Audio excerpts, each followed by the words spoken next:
Today we are going to share a coffee break with Fredrik Hjelm. Hello, Fredrik, how are you? Hello, I'm great. Thank you for having me. It's a pleasure to be here in Barcelona.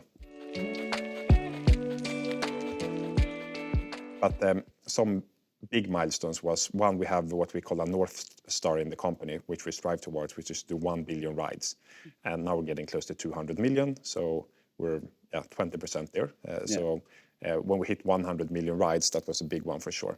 The other one is on sustainability. So we had a heavy focus on how can we decrease the carbon footprint per passenger kilometer from the services since day one. And have managed to get our carbon footprint per passenger kilometer lower than public transportation, which is typically considered to be a golden standard in mobility. And it's our footprint is like a fifth of an electric car and a tenth of a combustion engine car. And the third one is on safety. So we come from Sweden, so Volvo has been an inspiration since day one, Autoliv, Veoneer, some other auto tech companies focused on safety.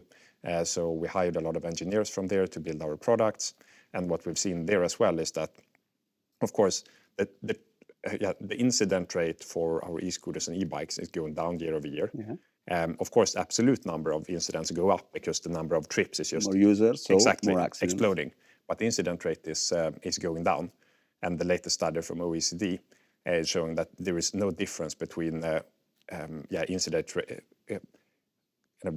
really bad incidents on e-scooters or bikes or e-bikes for our service. If it's shared. Private ones are difficult because we control our vehicles so much better than private ones. Voi is very happy with the Seville experience. Seville, as I mentioned before, I think Seville is a role model for other Spanish cities on how they could and should handle shared micromobility. So Voi won a tender in Seville 2.5 years ago. And since then, Voi has been operating e-scooter scheme, which has been very successful. I think after the first 2 months, we had 80,000 trips. After 11 months, we had 1 million trips, now getting close to 2 million trips. So it's been very successful working closely with the cities, with public transit, with other partners and so on. So we encourage other Spanish cities to look at Seville and how Seville has solved it, because we have seen that quite a few other Spanish cities have been very slow in adopting shared micromobility for good and for bad reasons. Now, at Voi we have several questions with regards to that. First of all, we ask ourselves, is this really what the Parisians want?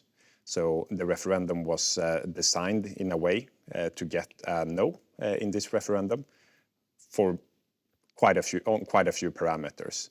It was announced just a couple of months before the referendum, how the referendum was conducted when it comes to how the voting rooms, no digital voting, no post-voting, and so on.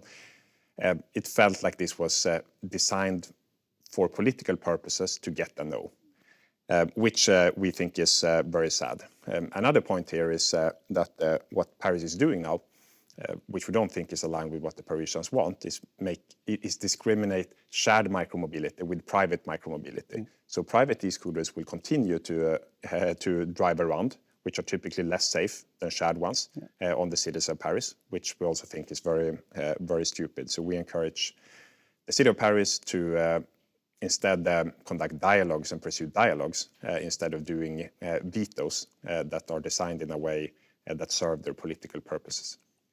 So again, as you mentioned in the beginning of our conversation, importance of vision, the importance of long-term and also medium-term.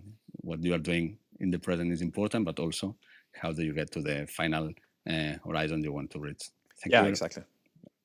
Thank you. Thank you very much, Fredrik. Thank you. Pleasure to have you here. Likewise, good to be here.